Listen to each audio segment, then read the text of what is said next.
सभी विद्यार्थियों को मेरा नमस्कार।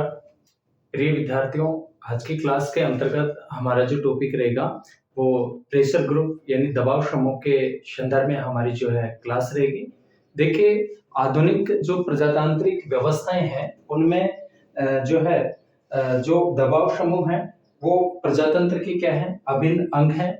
इससे पहले की क्लास के अंतर्गत जो हमने बात की थी वो राजनीतिक दलों के संदर्भ में हमने देखा था। और जो पॉलिटिकल जो पार्टीज होती हैं ये लोकतंत्र के प्राण होते हैं। देखिए, राजनीतिक दलों का जो प्रमुख जो उद्देश्य होता है वो चुनाव में भाग लेकर के सत्ता प्राप्त करना उनका प्रमुख उद्देश्य होता है, जबकि दबाव समूह का जो उद्देश्य होता है वो सत्ता प्राप्त करना नहीं होता है, बल्कि जो प्रेशर ग्रुप होता है, दबाव समूह होते हैं, अपने हितों की पूर्ति के लिए सरकार पर जो है दबाव बनाए रखते हैं। इसलिए इनको प्रेशर ग्रुप के नाम से यानी दबाव समूह के नाम से इनको जाना जाता है। देखिए, जो दबाव समूह है वो अमेरिकी राजनीतिक व्यवस्था की जो है प्रमुख रूप से जो है देन है। अमेरिकी राजनीतिक व्यवस्था के अंतर्गत हमें सबसे पहले जो है ये देखने को मिले। और जो है अब हम जो बात करेंगे इनके संदर्भ में महत्वपूर्ण बातें करेंगे कि दबाव समूह। देखिए कि आज प्रजातांत्रिक देशों की राजनीति में दबाव समूह का इतना महत्व है कि एस.ई. फाइनर ने, ध्यान रखना, महत्वपूर्ण बातें, एस.ई.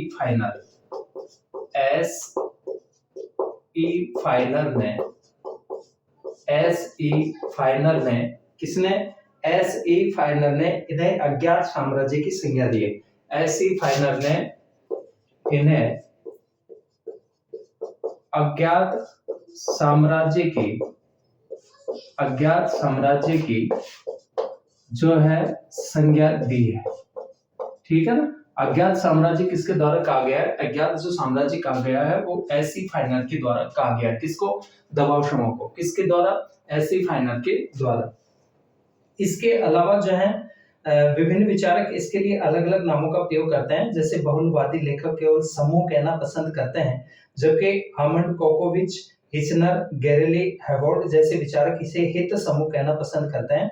वहीं हैती अक्सरिन, वी.ओ.के. जूनियर, पिनोक और स्मिथ इनके लिए दबाव समूह शब्द का प्रयोग करते हैं।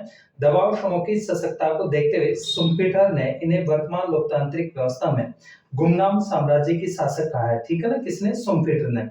एलन बार्न ने प्रभावक गुट और एलन पार्टर ने संगठित समूह का जो है प्रयोग किया है। देखिए, सबसे पहले अपन जब इसके अर्थ की बात करते हैं, दबाव समूह का अर्थ, तो जो इसका जो अर्थ है वो क्या है कि समूह का असर व्यक्तियों के संगठन से है, परंतु समूह सिद्धांत संदर्भ में इसका भिन्न अर्थ है।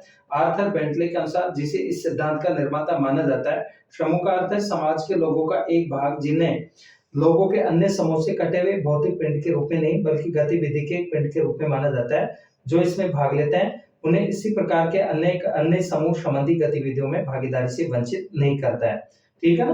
तो दबाव समूह विशेष हितों के साथ जुड़े हुए ऐसे शक्ति संगठन है जो अपने सदस्यों के हितों की रक्षा के लिए सार्वजनिक नीतियों को प्रभावित करने की चेष्टा करते हैं। क्या कहलाते हैं, दबाव समूह कहलाते हैं।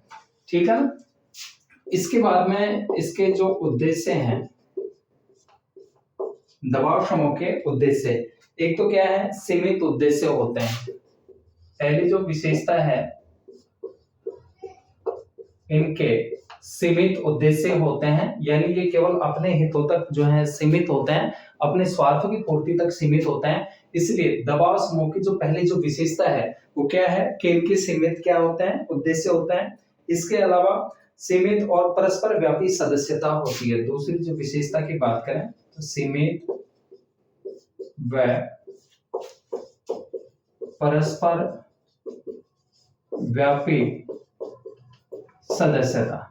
सीमित व परस्पर व्यापी क्या होती है, सदस्यता होती है। यानी इनकी जो सदस्यता होती है वो क्या होती है, सीमित होती है, और परस्पर क्या होती है, व्यापी, परस्पर व्यापी क्या होती है, सदस्यता होती है। इनके जो सदस्य होते हैं वो सीमित होते हैं, व्यापक रूप में नहीं होते हैं। उसके बाद में औपचारिक और अनौपचारिक रूप से संगठित होते हैं। संवैधानिक और असंवैधानिक साधनों का क्या करते हैं, प्रयोग। संवैधानिक व असंवैधानिक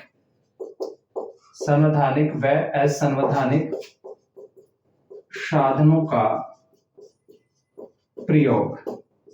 देखिए डियर स्टूडेंट्स, जैसे धरना है, हड़ताल है, लॉबिंग है, ये प्रमुख रूप से जो है इनके साधन होते हैं। तो ये संवैधानिक साधन भी और असंवैधानिक साधनों का भी क्या करते हैं, प्रयोग करते हैं।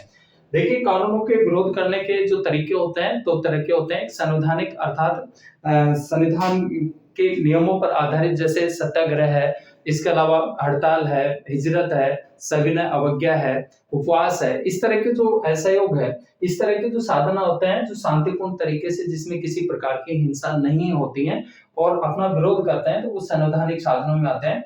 और जो असंवैधानिक साधन है, इनमें हिंसा भी होती है, तोड़फोड़, हिंसा, आगजनी, तो ये असंवैधानिक साधन होते हैं। तो जो दबाव श्रम होते हैं वो संवैधानिक और असंवैधानिक दोनों प्रकार के साधनों का क्या करते हैं, प्रयोग करते हैं। ये इसकी नेक्स्ट विशेषता है। इसके अलावा राजनीतिक और प्रशासन में इनकी परोक्ष भूमिका होती है, अनिश्चित कार्यक्रम होते हैं, सर्वव्यापी इनकी क्या होती है, प्रकृति होती है। ठीक है। इसके बाद में देखिए कि राजनीतिक दल और दबाव समूह में हम अंतर की बात करते हैं। राजनीतिक दल और दबाव समूह में, तो दबाव समूह का आकार जो है, उद्देश्य दोनों की दृष्टि से राजनीतिक दलों की तुलना में सीमित और छोटे होते हैं। देखिए राजनीतिक दल जो होते हैं, पॉलिटिकल जो पार्टीज होती हैं, उनकी सदस्यता भी जो है व्यापक होती है, लेकिन इनकी सदस्यता क्या होती है, सीमित होती है। उद्देश्य उनके व्यापक होते हैं और इनके क्या होते हैं, सीमित होते हैं। इसके अलावा एक ही व्यक्ति एक समय में कई दबाव समूह का सदस्य हो सकता है, किंतु एक समय में एक से अधिक राजनीतिक दल का सदस्य नहीं हो सकता। ये दूसरा अंतर है। तीसरा अंतर की हम बात करें तो राजनीतिक दलों की कार्य प्रणाली सदैव निश्चित सिद्धांतों और कार्यक्रमों पर आधारित होती है, जबकि दबाव समूह के लिए मात्र उनके हित ही महत्वपूर्ण होते हैं। इसके अलावा नेक्स्ट अंतर कि राजनीतिक दलों की संगठन में वर्ग, व्यवसाय आदि का कोई प्रश्न नहीं होता है, जबकि दबाव समूह का गठन प्राय क्षेत्रीय आधार या वर्ग विशेष के हितों के आधार पर किया जाता है। राजनीतिक दलों का उद्देश्य सत्ता प्राप्त करना होता है, परंतु दबाव समूह सत्ता में स्वयं आने का प्रयास नहीं करते हैं, परंतु इनका मुख्य उद्देश्य सत्ता की प्राप्ति को इस प्रकार प्रभावित करना है कि उनके जो विशेष जो हित होते हैं, उन हितों की क्या हो सके, प्राप्ति हो सके। तो ये मोस्टली जो है राजनीतिक दल और दबाव समूह में जो है अंतर है। और भी अंतर की बात करें तो राजनीतिक दल सक्रिय रूप से राजनीति में भाग लेते हैं, जबकि जो दबाव समूह होते हैं ये पृष्ठभूमि में रहकर कार्य करते हैं। इसके अलावा राजनीतिक दल अपने लक्ष्य की प्राप्ति के लिए संवैधानिक साधनों का प्रयोग करते हैं, जबकि जो दबाव समूह होते हैं वो संवैधानिक भी और असंवैधानिक दोनों प्रकार के साधनों का क्या करते हैं, प्रयोग करते हैं। ठीक है ना, संवैधानिक भी और असंवैधानिक दोनों प्रकार के साधनों का जो प्रयोग किया जाता है, किसके द्वारा किया जाता है, वो दबाव समूह के द्वारा किया जाता है। किसके द्वारा किया जाता है, दबाव समूह के द्वारा। नेक्स्ट जो है, नेक्स्ट हम बात करते हैं इसके बाद में जो है, ये तो मोस्टली क्या हो गया, अंतर हो गया। ये क्या हो गया, अंतर। इसके बाद में दबाव समूह के हम प्रकारों की बात करेंगे। ठीक है ना, कि दबाव समूह के कौन कौन से जो है प्रकार होते हैं। तो आगे हम बात करते हैं दबाव समूह के प्रकार। दबाव समूह के प्रकार। देखिए दबाव समूह के जो प्रकार हैं कि प्राय दुनिया भर के देशों में 4 प्रकार के दबाव समूह पाए जाते हैं। कितने प्रकार के दबाव समूह पाए जाते हैं, 4 प्रकार के। एक तो जो है नंबर 1 जो है ट्रेड यूनियन, व्यवसायी संगठन। फर्स्ट हम देखें तो जो है पहले नंबर में जो आते हैं ट्रेड यूनियन। इसके अलावा व्यावसायिक संगठन या व्यवसायी संगठन, ट्रेड यूनियन हो गए, व्यवसायी संगठन हो गए, कर्मचारी संघ और जो है कर्मचारियों के भी जो है संगठन होते हैं, संघ होते हैं, तो कर्मचारी संघ हो गए। और दूसरे जो प्रकार में आते हैं RRS, शिवसेना, आनंद मार्ग जैसे संगठित समूह। ठीक है ना, जो RSS है और शिवसेना और आनंद मार्ग जैसे संगठित समूह। सेकंड नंबर पे जैसे RSS हो गया, इसके अलावा जो है शिवसेना, आनंद मार्ग,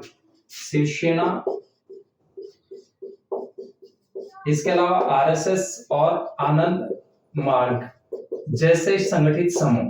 और तीसरे प्रकारों में जो आते हैं, जैसे लिख सकते हैं जैसे संगठित समूह। इसके बाद में जो तीसरे प्रकार आते हैं दबाव समूह के तीसरे प्रकारों के रूप में, उसमें जाति तथा क्षेत्रवाद के आधार पर जाति तथा क्षेत्रवाद, जाति तथा क्षेत्रवाद के आधार पर, जाति तथा क्षेत्रवाद के आधार पर जो है जाति समूह, ठीक है ना, आधार पर जाति समूह, जैसे अनुसूचित जाति संघ है, अनुसूचित जनजाति संघ है, तो इस प्रकार के संघ हो गए। इसके अलावा फोर्थ नंबर पे बात करें तो गांधीवादी सिद्धांतों पर आधारित दबाव समूह, ठीक है ना, गांधीवादी सिद्धांतों पर, गांधीवादी सिद्धांतों पर आधारित समूह, गांधीवादी सिद्धांतों पर आधारित समूह, जैसे गांधीयन क्लब, गांधीयन डम्बल्डिंग सोसाइटी आदि। इसके अलावा आगे जो हम बात करते हैं कि दबाव समूह की जो कार्य प्रणाली होती है कि अपने उद्देश्यों की पूर्ति के लिए जो दबाव समूह होते हैं वो विभिन्न साधनों का उपयोग करते हैं, अपनाते हैं। जैसे एक तो अनुनयन, ठीक है ना, दबाव समूह की कार्य प्रणाली के संदर्भ में देखेंगे, इनके जो प्रमुख साधनों की बात करें तो साधनों के अंतर्गत जो है क्या क्या आते हैं। एक तो जो है अनुनय साधन, दबाव समूह के साधन अनुनय। इसके अलावा अनुनय के अलावा जो है सौदेबाजी, सीधी कार्रवाई, सौदेबाजी और सीधी कार्यवाही, सौदेबाजी, सीधी कार्यवाही। इसके अलावा लॉबिज,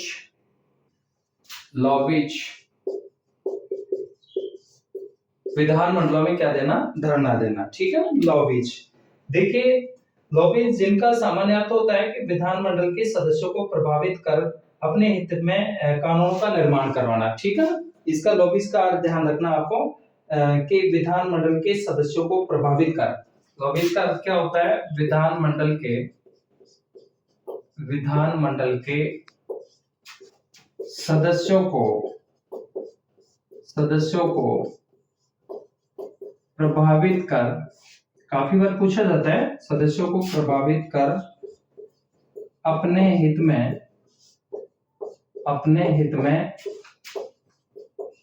कानून बनवाना, ठीक है, इसे क्या कहा जाता है, इसे लॉबिज कहा जाता है। तो ये मोस्टली क्या है, इनके साधन है किसके, दबाव समूह के। और जो है इसके अलावा नेक्स्ट बात करें तो प्रचार प्रसार के साधनों को भी जो है प्रयोग में लेते हैं। ये नेक्स्ट साधन की बात करें, प्रचार प्रसार, ठीक है, इसका सहारा लेते हैं, प्रचार प्रसार का भी सहारा लेते हैं। और जो है जैसे प्रेस है, रेडियो है, टीवी है, सार्वजनिक संबंधों में विशेषज्ञों की सेवाओं का उपयोग अपने हितों की पूर्ति के लिए करते हैं। इसके अलावा नीति निर्माताओं के समक्ष अपने पक्ष को प्रभावी ढंग से प्रस्तुत करने के लिए दबाव समूह आंकड़े प्रकाशित करते हैं। नेक्स्ट जो है आंकड़े प्रकाशित करना, आंकड़े प्रकाशित करना, नेक्स्ट जो है क्या आता है, आंकड़े प्रकाशित करना। इसके अलावा गोष्ठियों का आयोजन अपने मत में प्रभावित करता है, अपने हितों की पूर्ति के लिए दबाव समूह रिश्वत, बेईमानी, अन्य साधनों का भी प्रयोग करते हैं। इसके अलावा दबाव समूह न्यायालय में याचिका प्रस्तुत कर अपने पक्ष में निर्णय करवाने का प्रयास करते हैं। नेक्स्ट बात करें तो दबाव समूह ऐसे व्यक्तियों को चुनाव में दलीय प्रत्याशी मनोनीत करवाने में मदद देते हैं जो आगे चलकर संसद में उनके हितों की अभिवृद्धि में सहायक हों। दबाव समूह की जो आलोचना है वो इन आधारों पर की जाती है, इसकी अप्रजातांत्रिक है, संकीर्णता के प्रतीक हैं, सार्वजनिक हितों की उपेक्षा करते हैं, भ्रष्टाचार को बढ़ावा देते हैं और अंतर्राष्ट्रीयता के मार्ग में बाधक हैं, ठीक है। इसके अलावा दबाव समूह के कार्य और भूमिका और उपयोगिता की बात करें तो दबाव समूह के कार्यों की विवेचना उनकी उपयोगिता और महत्व के कारण जो है प्रमुख है, जो मोस्टली है कि यह लोकतांत्रिक प्रक्रिया को अभिव्यक्ति प्रदान करने की साधन है। दबाव समूह शासन के लिए सूचना एकत्रित करने वाले संगठनों के रूप में कार्य करते हैं और दबाव समूह सरकार की निरंकुशता को सीमित करते हैं। दबाव समूह समाज और शासन में संतुलन स्थापित करते हैं। इसके अलावा व्यक्ति और सरकार के मध्य संचार साधन के रूप में कार्य करते हैं। दबाव समूह क्षेत्रीय प्रतिनिधित्व के पूरक का कार्य करते हैं और दबाव समूह विधान निर्माण में विधायकों की सहायता करते हैं, विधेयकों की सहायता करते हैं और इनकी परामर्श और सहायता इतनी उपयोगी होती है कि आज इन्हें विधानमंडल के पीछे विधानमंडल भी कहा जाता है। ठीक है ना, विधानमंडल के पीछे क्या कहा जाता है, विधानमंडल भी इनको जो है दबाव समूह को कहा जाता है। तो डियर स्टूडेंट्स, आज की क्लास के अंतर्गत हमने जो है दबाव समूह के संदर्भ में महत्वपूर्ण बातों का अध्ययन किया। नेक्स्ट क्लास में नेक्स्ट टॉपिक के साथ में, तब तक सभी विद्यार्थियों का बहुत बहुत धन्यवाद।